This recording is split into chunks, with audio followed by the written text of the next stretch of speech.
الله أكبر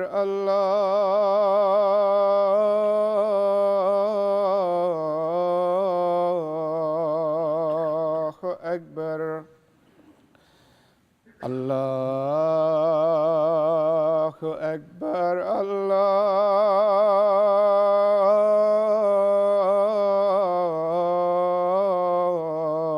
الله أكبر أشهد أن لا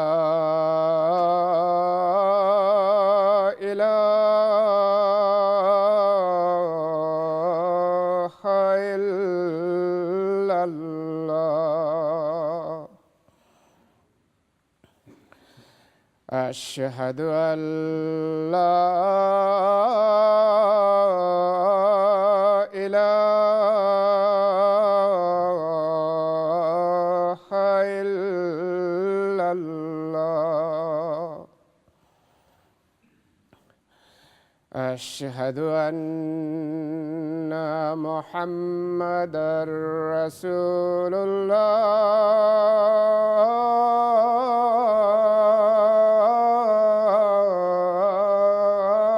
الله أشهد أن محمدًا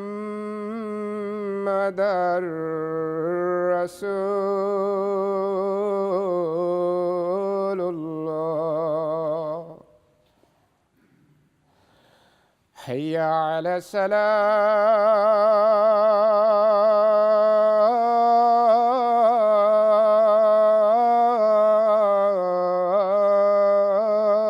الصلاة حي على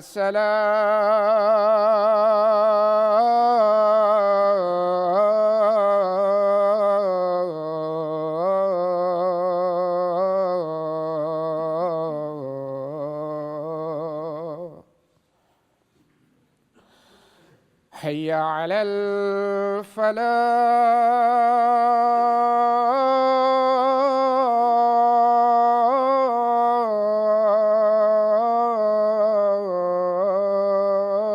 الفلاح حي على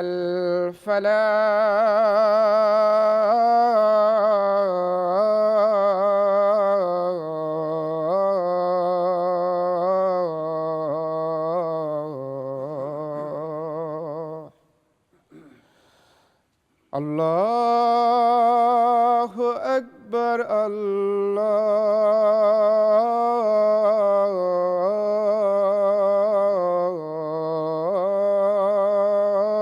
الله أكبر لا إله إلا الله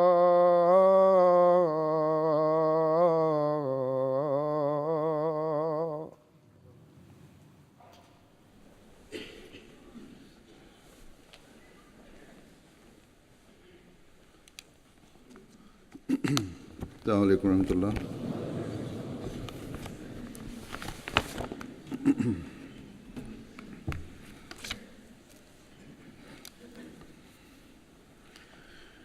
أشهد أن لا إله إلا الله وحده لا شريك له وأشهد أن محمدًا عبده ورسوله أما بعد فأعوذ بالله من الشيطان الرجيم بسم الله الرحمن الرحيم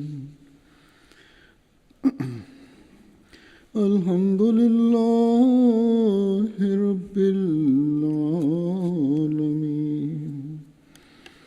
الرحمن الرحيم مالك يوم الدين إياك نعبد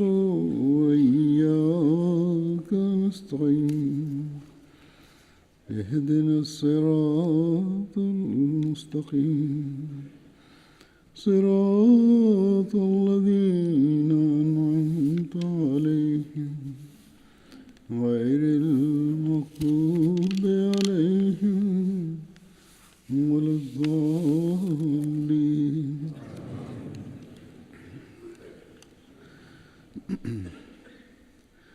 حضرت مسلم موعود رضی اللہ عنہ ایک دفعہ یہ مضمون بیان فرما رہے تھے کہ انسان کے لیے دو چیزوں کی صفائی بہت ضروری ہے، جن میں سے ایک سوچ اور فکر ہے اور دوسری لطیف جذبات، نیکی کے جذبات ہیں. اور انسان کے گہرے جذبات یعنی جذبات کی حس نہ کہ عارضی جذبے سے قلوب کی صفائی سے پیدا ہوتے ہیں،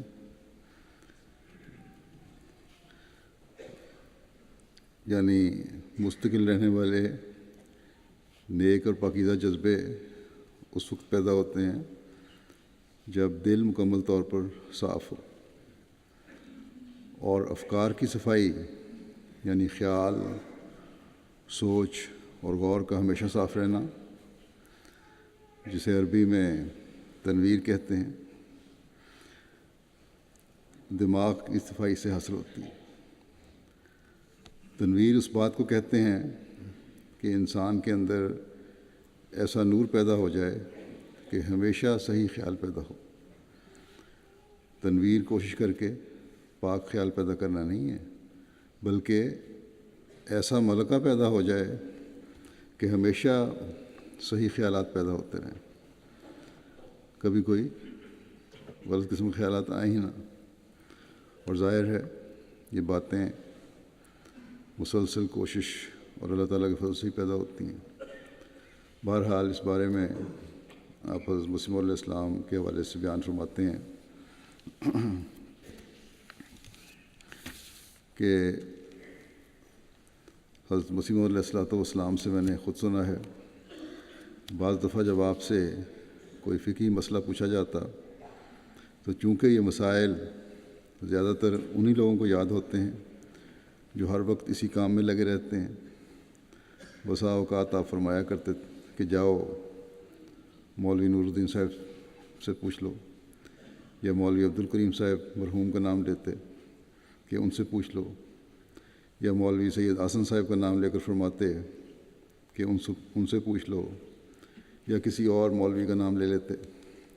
اور بعض دفعہ جب آپ دیکھتے کہ اس مسئلے کا حل کسی ایسے امر سے متعلق ہے جہاں بحیثیت مامور آپ کے لیے دنیا کی رہنمائی کرنا ضروری ہے، تو آپ خود وہ مسئلہ بتا دیتے.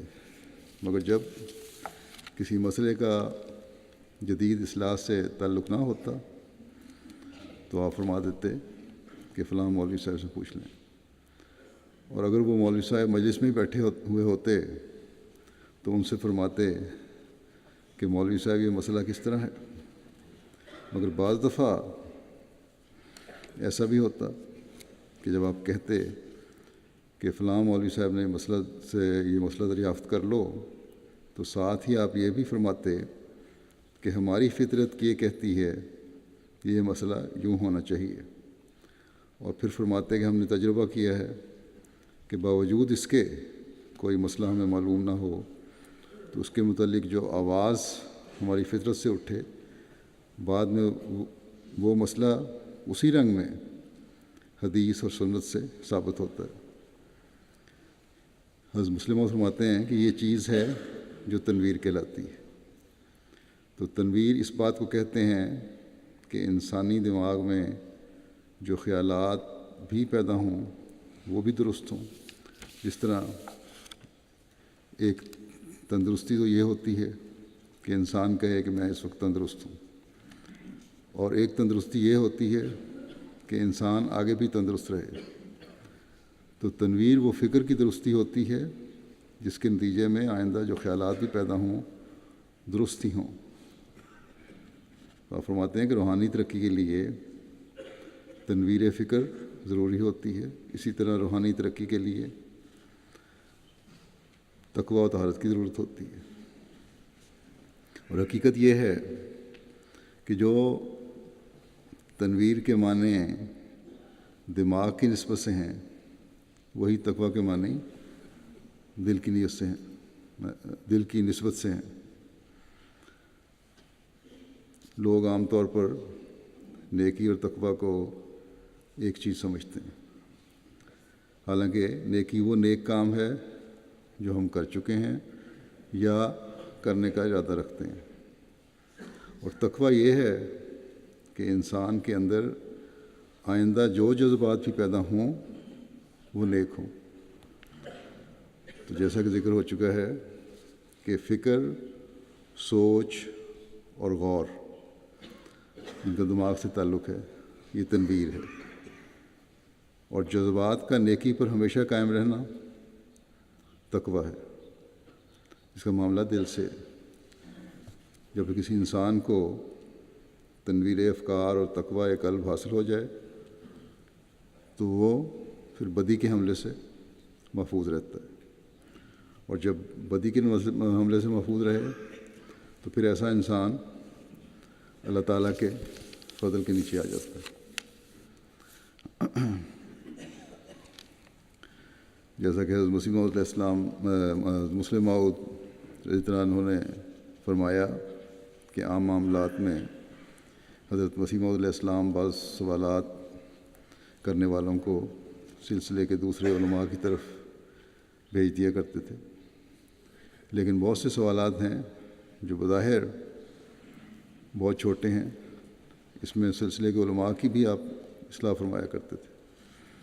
مثلاً سفروں میں نماز کے قصر کرنے کا معاملہ، اس سوال پر کہ کس کو سفر سمجھا جائے اور قصر نماز کے حکم پر عمل کیا جائے، حضرت مسیح علیہ السلام نے فرمایا کہ میرا مذہب یہ ہے کہ انسان بہت دقتیں اپنے اوپر نہ ڈالے، مشکلیں اپنے اوپر نہ ڈالے۔ عرف میں جس کو سفر کہتے ہیں، خواہ وہ 2-3 میل ہی ہو، اس میں قصر و سفر کے مسائل پر عمل کرے۔ انما الاعمال بالنیات، بعض دفعہ فرمایا کہ بعض دفعہ ہم 2-3 میل اپنے دوستوں کے ساتھ سیر کرتے ہوئے چلے جاتے ہیں، مگر کسی کے دل میں خیال نہیں آتا کہ ہم سفر میں ہیں۔ لیکن جب انسان اپنی گٹری اٹھا کر سفر کی نیت سے چل پڑتا ہے، اپنا سامان اٹھا کے چل پڑتا ہے، تو وہ مسافر ہوتا ہے۔ شریعت کی بنا، آپ نے فرمایا کہ شریعت کی بنا دقت پر نہیں ہے، جس کو تم عرف میں سفر سمجھو وہی سفر ہے۔ تو یہ بات اس سے واضح ہو جاتی ہے کہ سفر وہ ہے جب آپ سفر کی نیت سے سفر کریں۔ گزشتہ دنوں یہاں میں ایک مسجد کے افتتاح میں، غالباً لیسٹر کی مسجد کے افتتاح کے لیے گیا تھا، وہاں سے روانہ جانا تھا۔ وہاں میں نے عشاء کی نماز پوری پڑھائی۔ اس پر بعض لوگوں کو سوال پیدا ہوا کہ قصر نہیں کروائی گئی۔ اس وقت میرے ذہن میں حضرت مسیح موعود علیہ السلام کا یہی ارشاد تھا کہ گٹھڑی اٹھا کر جو تم سفر کرتے ہو اس کی نیت سے، تو سفر کی نیت سے جو سفر کیا جاتا ہے وہ سفر ہے، اور کیونکہ اس قسم کا سفر نہیں تھا اور اسی وقت میں نے واپس آ جانا تھا، اس لیے میں نے قصر نہیں کی تھی۔ پھر انما الاعمال بالنیات کو بھی سامنے رکھیں۔ اگر یہ سامنے ہو تو نہ ہی انسان زیادہ دقتیں اپنے پر ڈالتا ہے، نہ ضرورت سے زیادہ سہولت کی تلاش کرتا ہے، بلکہ مقصد اللہ تعالیٰ اور اس کے رسول کے حکم پر عمل کرنا ہوتا ہے۔ اس کو مزید کھولتے ہوئے حضرت مسیح موعود علیہ السلام ایک جگہ فرماتے ہیں کہ ہاں، اپنی نیت کو خوب دیکھ لو۔ ایسی تمام باتوں میں تقویٰ کا بہت خیال رکھنا چاہیے۔ اگر کوئی شخص ہر روز معمولی کاروبار یا سفر کے لیے جاتا ہے تو وہ سفر نہیں ہے، بلکہ سفر وہ ہے جسے انسان خصوصیت سے اختیار کرے اور صرف اسی کام کے لیے گھر چھوڑ کر جائے، اور عرف میں وہ سفر کہلاتا ہے عرف میں وہ سفر کہلاتا ہو۔ دیکھو، یوں تو ہم ہر روز سیر کے لیے 2-2 میل نکل جاتے ہیں، مگر یہ سفر نہیں ہے۔ ایسے موقع پر دل کے اطمینان کو دیکھ لینا چاہیے کہ اگر وہ بغیر کسی خلجان کے فتویٰ دے کہ یہ سفر ہے تو قصر کرو۔ استفتِ قلبہ کا کہ اپنے دل سے فتویٰ حاصل کرو، پھر عمل چاہیے۔ پھر فرمایا کہ 1000 فتویٰ ہو پھر بھی مومن کا نیک نیتی سے قلبی اطمینان عمدہ شے ہے۔ بس نیت اور اپنے دل کا فتویٰ بھی بعض موقع پر لے لینا چاہیے۔ نیت ایک ہونی چاہیے اور اس نیت ایک کے ساتھ دل سے فتویٰ لیا جائے۔ کسی نے سوال کیا کہ جو شخص یہاں مرکز میں آتا ہے وہ قصر کرے یا نہ؟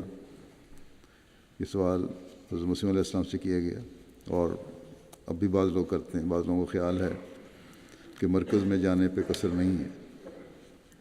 قادیان یا روا جب جاتے تھے یا یہاں بعض لوگ آتے ہیں تو آپ علیہ السلام نے فرمایا کہ جو شخص 3 دن کے واسطے یہاں آوے اس کے لیے قصر جائز ہے۔ میری دانست میں جس سفر میں عزم سفر ہو، پھر خواہ وہ 3-4 کوس ہی کا سفر کیوں نہ ہو، اس میں قصر جائز ہے۔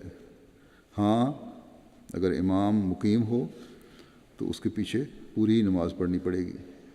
تو مقامی طور پہ جہاں بھی جا رہے ہیں، مرکز ہے یا کہیں بھی، امام نماز پڑھا رہا ہے تو وہ وہاں کا رہنے والا امام ہے، تو بہرحال وہ پوری نماز پڑھائے گا، اور مسافر بھی اس کے پیچھے پوری نماز پڑھے گا۔ فرمایا کہ حکام کا دورہ سفر نہیں ہوتا۔ جو لوگ دوروں پر جاتے ہیں، افسران ہیں، ان کا سفر نہیں ہوتا۔ وہ ایسا ہی ہے جیسے کوئی اپنے باغ کی سیر کرتا ہے۔ خام خواہ سفر کا تو کوئی وجود ہی نہیں۔ حضرت مسیح علیہ السلام اپنے صحابہ کی کس طرح بعض دفعہ مسائل کے بارے میں اصلاح فرما دیا کرتے تھے، اس بارے میں قاضی امیر حسین صاحب بیان فرماتے ہیں کہ میں شروع میں اس بات کا قائل تھا کہ سفر میں قصر نماز عام حالات میں جائز نہیں، بلکہ صرف جنگ کی حالت میں فتنے کے خوف سے جائز ہے، اور اس معاملے میں حضرت خلیفہ اول کے ساتھ بہت بحث کیا کرتا تھا۔ قاضی صاحب فرماتے ہیں کہ جن دنوں میں حضرت مسیح موعود علیہ السلام کا گرداسپور میں مقدمہ تھا، ایک دفعہ میں بھی وہاں گیا۔ حضرت مسیح موعود علیہ السلام کے ساتھ وہاں مولوی صاحب یعنی حضرت خلیفۃ المسیح اول اور مولوی عبدالکریم صاحب بھی تھے، مگر ظہر کی نماز کا وقت آیا تو حضرت مسیح علیہ السلام نے مجھے فرمایا کہ آپ نماز پڑھائیں، یعنی قاضی صاحب کو کہا۔ کہتے ہیں کہ میں نے دل میں پختہ ارادہ کیا کہ آج مجھے موقع ملا ہے، میں قصر نہیں کروں گا بلکہ پوری پڑھوں گا، تو اس مسئلے کا کچھ فیصلہ بھی ہو جائے گا۔ جب پڑھ لوں گا تو آپ ہی حضرت مسلم فتویٰ فرمائیں گے۔ قاضی صاحب بیان کرتے ہیں کہ میں نے یہ فیصلہ کر کے ابھی ہاتھ اٹھائے تھے اللہ اکبر کہنے کے لیے، اور اس نیت کے ساتھ اٹھائے تھے کہ قصر نہیں کروں گا، تو حضرت مسیح علیہ السلام میرے پیچھے دائیں طرف کھڑے تھے۔ آپ فوراً قدم بڑھا کر آگے آئے اور میرے کان کے پاس منہ کر کے فرمایا، قاضی صاحب 2 ہی پڑھیں گے نا؟ تو میں نے عرض کیا، حضور 2 ہی پڑھوں گا۔ بس اس وقت سے، قاضی صاحب کہتے ہیں، بس اس وقت سے ہمارا مسئلہ حل ہو گیا اور میں نے اپنا خیال ترک کر دیا۔ تو اس طرح تھا صحابہ کا، کس طرح شرح صدر کے ساتھ فوری طور پر فیصلے ختم کر لیا کرتے تھے۔ ضمناً یہ بھی بتا دوں کہ حضرت مسیح موعود علیہ السلام نے مختلف مواقع پر فقہی مسائل بیان فرمائے ہوئے ہیں. یہ نہیں کہ ہر مسئلہ کو آپ علماء کی طرف پھیر دیا کرتے تھے، خود بھی بیان فرمایا کرتے تھے. ان تمام مختلف موقعوں پر مختلف مجالس میں جو آپ نے فقہی مسائل بیان فرمائے ہیں، ان کو اب وزارت اشاعت پاکستان نے بڑی محنت سے بعض علماء کے ذریعے سے، جن میں جامعہ کے فقہ کے پروفیسر شامل ہیں اور طلباء بھی، ان کے ذریعے سے یکجا کیا ہے. جو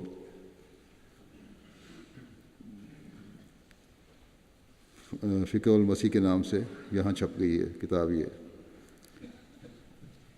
اور احباب جماعت کو بھی ان مسائل سے، بہت سارے مسائل ہیں مختلف، ان سے آگاہی کے لیے یہ کتاب لینی چاہیے. اللہ تعالیٰ ان لوگوں کو بھی جزا دے دیں، انہوں نے یہ تمام باتیں یا یہ ایسے فقہی مسائل ایک یکجا کیے ہیں اور بڑے اچھے انداز میں اس کو جمع اور تدوین کیا ہے. بہرحال وقتاً فوقتاً مجھے موقع ملا تو یہ مسائل بیان کرتا رہوں گا. جمعے کی نماز کے ساتھ اگر عصر کی نماز جمع کی جائے تو پھر جمعہ کی نماز میں سے پہلے سنتیں پڑھنی چاہیے. اس بارے میں وضاحت کرتے ہوئے حضرت مسیح موعود علیہ السلام کے حوالے سے حضرت مسلم موعود فرماتے ہیں کہ مجھ سے ایک سوال کیا گیا ہے. سفر میں تھے حضرت مسلم موعود، وہاں سوال کیا کہ ابھی جمعے کی نماز کے وقت بعض دوستوں میں اختلاف ہوا ہے کہ حضرت مسیح موعود علیہ السلام کا فتویٰ ہے کہ اگر نمازیں جمع کی جائیں تو پہلی، پچھلی اور درمیان کی سنتیں معاف ہوتی ہیں.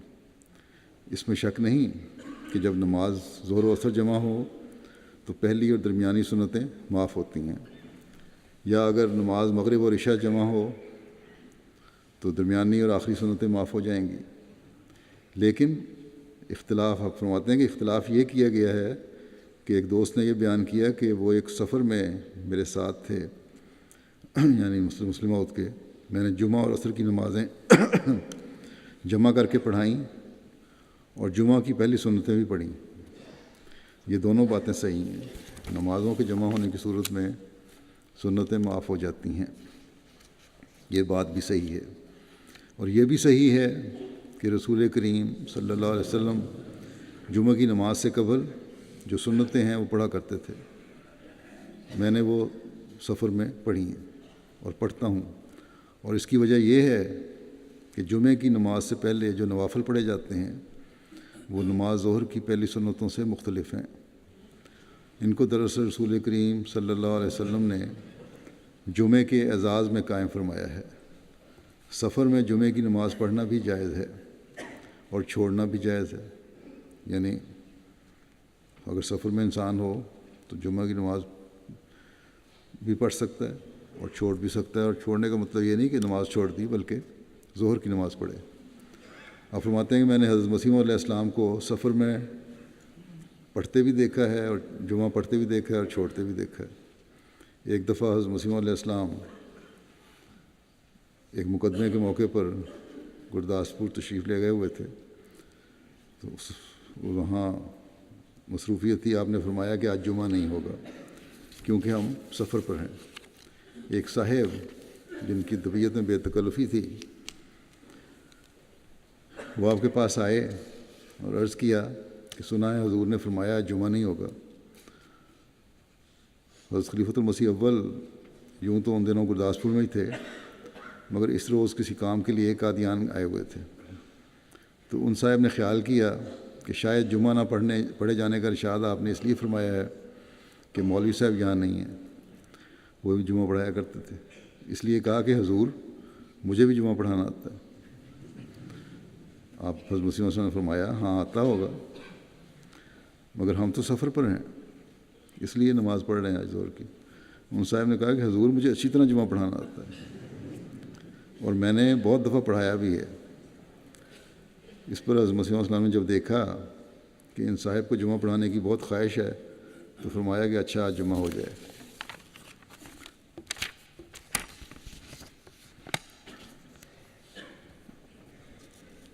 حضرت مسلم موعود فرماتے ہیں کہ میں نے حضرت مسیح موعود علیہ السلام اس سفر کے موقع پر جمعہ پڑھتے بھی دیکھا ہے اور چھوڑتے بھی دیکھا ہے، اور جب سفر میں جمعہ پڑھا جائے تو میں پہلی سنتیں پڑھا کرتا ہوں، اور میری رائے یہی ہے کہ وہ پڑھنی چاہیے، اور یہی عمومی طور پر فتویٰ ہے کیونکہ وہ عام سنن سے مختلف ہیں اور جمعہ کے احترام کے طور پر ہیں۔ بس اگر جمعہ پڑھا جا رہا ہے تو پھر جمعہ اور عصر جمع ہونے کی صورت میں بھی دو رکعت سنت جو پہلے پڑھی جاتی ہیں جمعہ سے وہ پڑھنی چاہیے۔ انسانی زندگی میں خوشی کے مواقع ذاتی بھی آتے ہیں، جماعتی بھی آتے ہیں اور ملکی بھی آتے ہیں، اور خوشی کے موقعوں پر ان کا اظہار بھی ہوتا ہے، لیکن بعض لوگ اس میں افراط اور تفریط کا شکار ہو جاتے ہیں، یا خوشی کے اظہار پر بے انتہا خرچ کیا جاتا ہے، یا مذہب کے حوالے سے یا کسی اور نام سے بالکل ہی ظاہری اظہار کو گناہ سمجھا جاتا ہے۔ اسلام دونوں صورتوں کی نفی کرتا ہے۔ حضرت مسیح موعود علیہ السلام جو اس زمانے میں ہمیں اسلامی تعلیم کے مطابق میانہ روی کے راستوں پر چلانے آئے، آپ نے ہمیں ہر چھوٹی سے چھوٹی چیز کے بارے میں بھی رہنمائی فرمائی، دینی معاملات میں بھی اور دنیاوی معاملات میں۔ نماز کا تو میں ذکر کر رہا ہوں، اب ایک ظاہری دنیاوی خوشی کے موقع پر کس طرح اظہار ہونا چاہیے، اس بارے میں آپ علیہ السلام نے کیا رہنمائی فرمائی، اس کے متعلق حضرت مسلم موعود رضی اللہ عنہ نے جو حضرت مسیح موعود علیہ السلام کے عمل کو ہمارے سامنے رکھا ہے وہ پیش کرتا ہوں۔ آپ فرماتے ہیں کہ حضرت مسیح موعود علیہ السلام سے چراغاں ثابت ہے، یعنی جب کوئی خاص موقع ہو تو اس پہ چراغاں کیا جاتا ہے، اور اس چراغاں کے بیان کرنے کی وجہ یہ بنی کہ ملکہ وکٹوریہ کی جوبلی پر چراغاں کیا گیا تھا، تو اس پر لوگوں نے، یا کسی اور موقع پر چراغاں کیا گیا تو اس پر حضرت مسلم موعود نے فرمایا کہ ملکہ وکٹوریہ کی جوبلی پر بھی چراغاں کیا گیا تھا، اور یہ حضرت مسیح موعود علیہ السلام سے چراغاں ثابت ہے۔ آپ نے 2 بار ملکہ وکٹوریہ اور غالباً شاہ ایڈورڈ کی جوبلیوں پر چراغاں کرایا، یا شاید دونوں جوبلیاں ملکہ وکٹوریہ ہی کی تھیں، اور مجھے خوب یاد ہے کہ دونوں مواقع پر چراغاں کیا گیا، چونکہ بچپن میں مسلم موعود فرماتے ہیں بچپن میں ایسی باتیں اچھی لگتی ہیں، اس لیے مجھے اچھی طرح یاد ہے کہ مسجد مبارک کے کناروں پر چراغ جلائے گئے اور بنولے ختم ہوئے، اس زمانے میں بنولے جلائے جاتے تھے، تو حضرت مسیح موعود علیہ السلام نے آدمی بھیجا کہ جا کر اور لائے، ان میں تیل ہوتا ہے، وہ تیل پھر جلتا رہتا ہے کافی دیر تک۔ آپ فرماتے ہیں کہ ہمارے مکان پر بھی، مسجد میں بھی اور مدرسے پر بھی چراغ جلائے گئے، اور میر محمد اسحاق صاحب نے بھی اس کی شہادت دی ہے، اس لیے خالی چراغاں کی مخالفت کا تو سوال ہی پیدا نہیں ہوتا۔ بعض لوگ کہتے ہیں جی چراغاں غلط چیز ہے، اور اس کا ایسی کوئی بات نہیں۔ آپ فرماتے ہیں کہ میرا عقیدہ ہے کہ حکم و عدل ہونے کی حیثیت میں حضرت مسیح موعود علیہ السلام قرآنی نص کے خلاف کوئی بات نہ کرتے تھے، اور چراغاں آپ سے ثابت ہے، اس کے متعلق گواہیاں بھی موجود ہیں، اور الحکم میں بھی یہ درج ہے اخبار میں، اس لیے خاص چراغاں کے متعلق کسی بحث کی ضرورت نہیں کہ کیوں کیا جائے اور کس لیے نہ کیا جائے اور کب کیا جائے، فضول خرچی ہے یا فلاں فلاں۔ بہرحال آپ فرماتے ہیں کہ حضرت مسیح علیہ السلام نے اس رنگ میں جو خوشی کا اظہار کیا وہ اپنے اندر ایک حکمت رکھتا ہے، جیسا کہ مومن کی ہر بات اپنے اندر حکمت رکھتی ہے۔ چراغاں خصوصاً جب وسیع پیمانے پر کیا جائے اور ہر گھر میں کرنا ضروری قرار دیا جائے، اس پر اتنا زیادہ خرچ آ جاتا ہے کہ اس کے مقابلے میں اس کا کوئی حقیقی فائدہ نظر نہیں آتا۔ ہاں، جہاں اس کی ملکی اور سیاسی ضرورت ہو یا جہاں زیادہ روشنی کی ضرورت ہو، وہاں اگر کیا جائے تو کوئی حرج نہیں. جیسا کہ میر صاحب نے حضرت عمر کی طرف سے حضرت میر محمد اسحاق صاحب نے بتایا کہ روایتوں میں آتا ہے کہ حضرت عمر کی طرف سے مسجد میں زیادہ روشنی کے انتظام کی مثال زیادہ روشنی کا انتظام کیا گیا. تو میر صاحب نے اس کی مثال دی کہ مسجد میں ضرورت سے زیادہ روشنی کا اہتمام کیا گیا تھا. اور مسجد، آپ فرماتے ہیں کہ مسجد ایک ایسی جگہ ہے جہاں زیادہ روشنی کی ضرورت ہے، کیونکہ لوگ وہاں قرآن شریف پڑھتے ہیں یا اور دینی کتب کا مطالعہ کرتے ہیں. بس اگر حضرت عمر نے مسجد میں زیادہ روشنی کا انتظام کیا تو اس میں حکمت تھی، ورنہ جہاں تک ہم دیکھتے ہیں اسلام میں خوشیاں ایسے رنگ میں منائی جاتی ہیں کہ بنی نوع انسان کو اس سے زیادہ فائدہ پہنچ سکے. مثلا عید ہے، اس میں قربانی کرنے سے غریبوں کو گوشت ملتا ہے. عید الفطر پر فطرانہ سے غریبوں کو مدد دی جاتی ہے. تو اسلام نے جہاں بھی خوشی منانے کا حکم دیا ہے، اس بات پر زور دیا ہے کہ اسے ایسے رنگ میں منایا جائے کہ ملک اور بنی نوع انسان کو زیادہ سے زیادہ فائدہ پہنچے. لیکن چراغاں کی صورت میں کوئی ایسا فائدہ نہیں ہو سکتا. حضرت مسیح علیہ السلام نے چراغاں کرایا، وہ ایک سیاسی مصلحت پر مبنی تھا. اور اسی طرح بعض اوقات آپ ہمیں آتش بازی بھی لے دیا کرتے تھے تاکہ بچوں کا دل خوش ہو، اور فرمایا کرتے تھے کہ گندک کے جلنے سے جراثیم ہلاک ہو جاتے ہیں. صرف بچوں کو دل خوش کرنے کے لیے نہیں، بلکہ آتش بازی میں گندک ہوتی ہے، اس کے جلنے سے فضا صاف ہوتی ہے. چنانچہ آپ نے کئی دفعہ ہمیں انار اور پھلجھڑیاں وغیرہ منگوا کر دیں. گویا ایک قسم کا ضیاء ہے، مگر اس میں وقتی فائدہ بھی ہے. گو ایسا نمایاں نہیں، مگر اس سے بچوں کا دل خوش ہو جاتا تھا، اور بچوں کے جذبات کو دبانے سے جو نقصان پہنچ سکتا ہے اس سے بچاؤ ہو جاتا تھا. مگر آپ نے ساری جماعت کو آتش بازی چلانے کا حکم نہیں دیا. آپ نے یہ نہیں کہا کہ جماعت کو کہ آتش بازیاں کیا کرو. اگر بچے کبھی کبھی کر لیں تو کوئی حرج نہیں.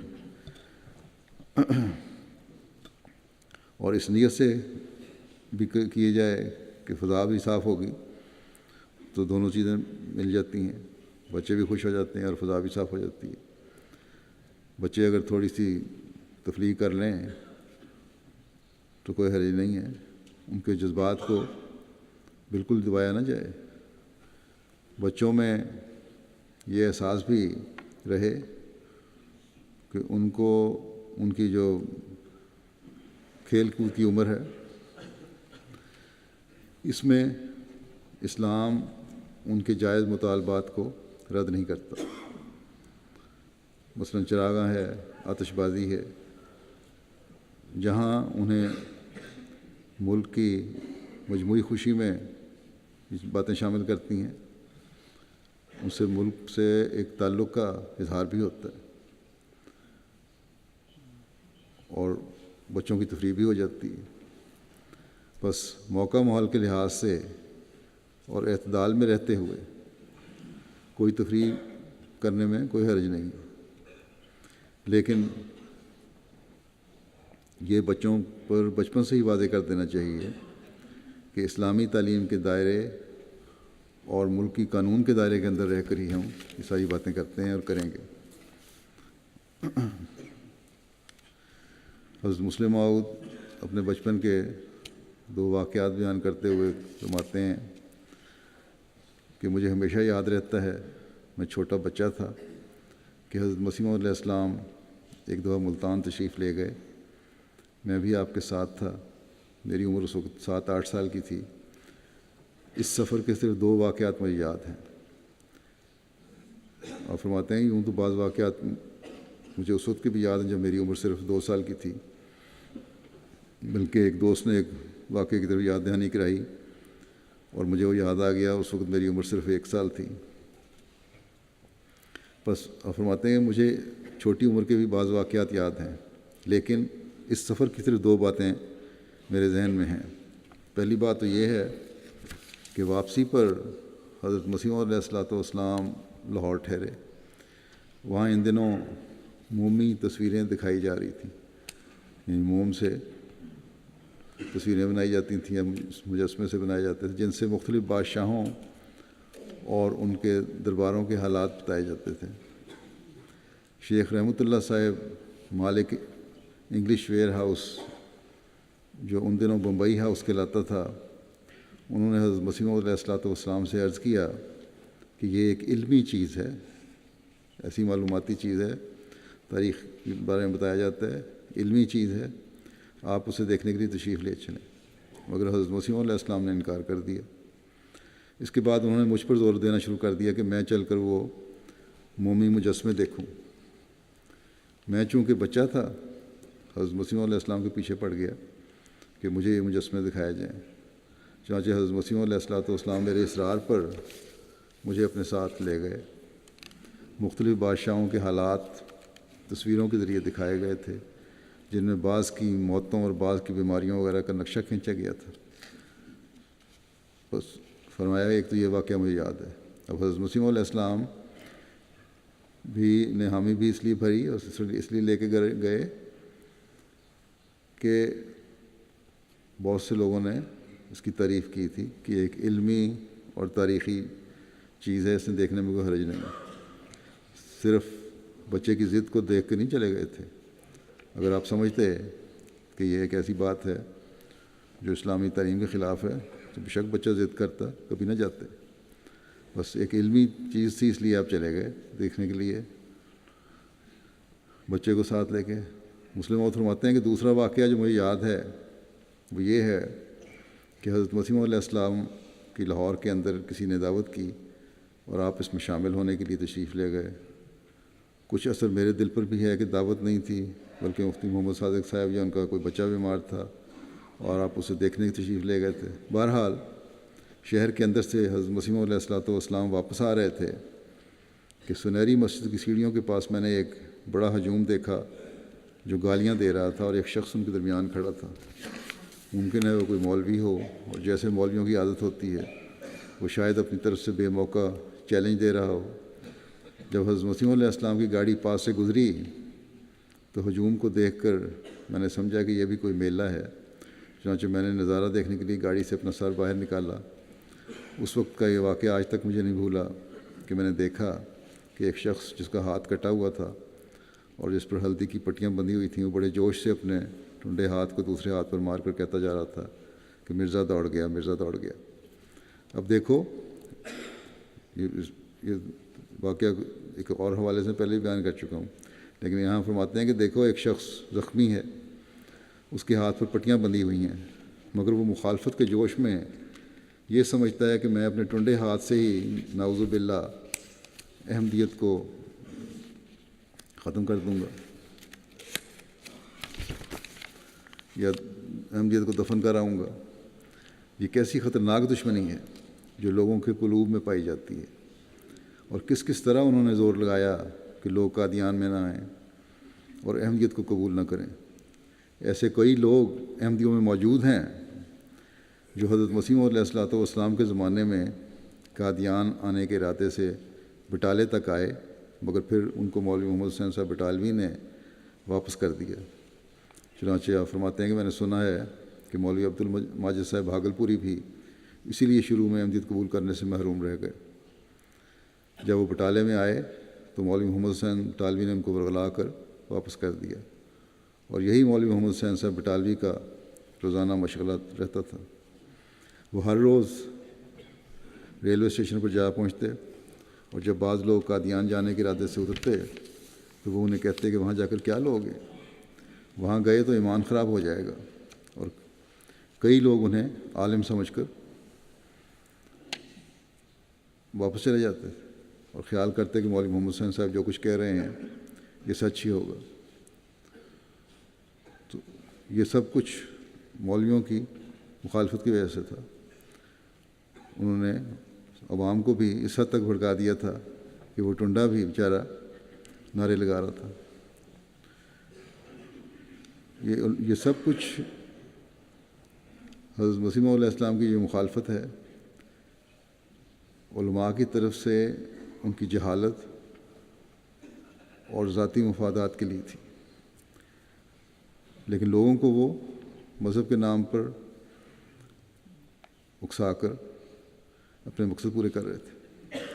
حالانکہ جس بات کو مخالفت کا ذریعہ بنایا جا رہا تھا یا بنایا جاتا ہے آج تک، یہ علماء جو ہیں لوگوں کو بھڑکاتے ہیں۔ حضرت مسیح علیہ الصلوۃ والسلام آئے ہی اس بات کو قائم کرنے کے لیے تھے، یعنی اسلام کی حقیقی تعلیم بتانا اور حضرت صلی اللہ علیہ وسلم کے مقام ختم نبوت کو قائم کرنا۔ آپ تو حضرت صلی اللہ علیہ وسلم کے عاشق صادق تھے اور غلام صادق تھے۔ آپ تو آئے اس لیے تھے کہ دنیا کو بتائیں کہ اب دنیا کی نجات اس آخری نبی اور خاتم الانبیاء حضرت محمد مصطفیٰ صلی اللہ علیہ وسلم کے ذریعے سے ہی ہے۔ لیکن ان نام نہاد علماء کی بدقسمتی ہے کہ بجائے اس عاشق رسول کے ساتھ جڑنے کے، اس کی بات ماننے کے، اس پر وہ الزام لگا رہے ہیں کہ نعوذ باللہ کہ ختم نبوت کے منکر ہیں، یا حضرت صلی اللہ علیہ وسلم سے اپنے رتبے کو بڑا سمجھتے ہیں، جبکہ حضرت مسیح علیہ الصلوۃ والسلام کے عمل اور تعلیم کا ان باتوں سے دور کا بھی واسطہ نہیں۔ آپ صلی اللہ علیہ وسلم نے تو ہر مذہب والے کو چیلنج دیا، آپ علیہ السلام نے ہر مذہب والے کو چیلنج دیا کہ اب راہ نجات صرف اسلام کے ماننے اور حضرت صلی اللہ علیہ وسلم کی غلامی میں ہے۔ بہرحال یہ علماء کوشش کرتے رہے اور جماعت بڑھتی رہی، اب بھی کوشش کرتے رہیں گے، کر رہے ہیں اور کرتے رہیں گے، لیکن اللہ تعالیٰ کی یہ تقدیر ہے کہ حضرت صلی اللہ علیہ وسلم کے اس غلام صادق کی جماعت نے بڑھنا ہے اور بڑھ رہی ہے اور بڑھتی رہے گی انشاءاللہ۔ اللہ تعالیٰ ہمیں بھی توفیق دے کہ ہم اپنے اندر وہ حقیقی تبدیلی پیدا کریں جو حضرت مسیح علیہ السلام ہم میں چاہتے ہیں، اور حقیقی مسلمانوں کا نمونہ بنیں، اپنے خیالات اور سوچوں میں بھی روشنی پیدا کریں اور اپنے دلوں کو بھی تقویٰ سے بھریں۔ آج بھی میں ایک جنازہ غائب پڑھاؤں گا جمعے کے بعد، جو مکرمہ امت الحفیظ رحمان صاحبہ اہلیہ مکرم ڈاکٹر عطاء الرحمان صاحب سابق امیر ضلع ساہیوال کا ہے۔ 15 اپریل 2016 کو ان کی وفات ہوئی۔ انا للہ و انا الیہ راجعون۔ آپ حضرت میاں عظیم اللہ صاحب صحابی حضرت مسیح علیہ السلام کی بہو اور حضرت شیخ حسین بخش صاحب صحابی حضرت مسیح علیہ السلام کی نواسی تھیں۔ آپ کے والد محترم ملک محمد خورشید صاحب تعمیر کمیٹی روا کے ابتدائی سیکرٹری تھے۔ لمبا عرصہ بطور صدر لجنہ ساہیوال خدمت کی توفیق پائی۔ بڑی متوکل، دعا گو، عبادت گزار، مہمان نواز، غریب پرور، مالی قربانی کرنے والی، خلافت سے وفا کا تعلق رکھنے والی صابر شاکر خاتون تھیں۔ ساہیوال میں اسیران کے جب واقعات ہوئے ہیں اس وقت بہت سے لوگ ملاقات کے لیے ان کے میاں امیر تھے ضلع آتے تھے ان کے پاس، ان کی مہمان نوازی کرتی۔ تقریباً ان کے شوہر ڈاکٹر عطاء الرحمان صاحب تقریباً 40 سال تک جماعتی خدمات سے انجام دیتے رہے، اور انہوں نے بڑی خوش اسلوبی سے ان کا ہاتھ بٹایا۔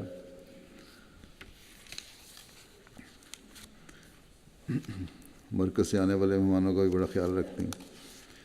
ساری اولاد کی اس رنگ میں تربیت کی ہے کہ سب خلافت کے ساتھ اخلاص اور فدائیت کا گہرا تعلق رکھتے ہیں۔ اللہ کے فضل سے موسیہ تھیں، ان کے 5 بیٹے اور 3 بیٹیاں ہیں۔ اللہ تعالیٰ ان کی اولاد کو بھی نیکیوں پر قائم کرے اور جماعت آئندہ نسلوں کو بھی جماعت کے لیے مفید وجود بنائے۔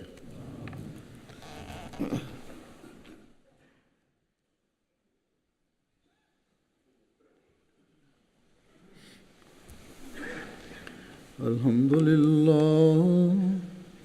للہ نحمدہ ونستعینہ ونستغفرہ ونؤمن بہ ونتوکل علیہ ونعوذ باللہ من شرور انفسنا ومن سیئات اعمالنا من يهده الله فلا مضل له ومن يضلل فلا هادي له ونشهد أن لا إله إلا الله ونشهد أن محمدا عبده ورسوله عباد الله رحمكم الله إن الله يأمر بالعدل والإحسان وإيتاء ذي القربى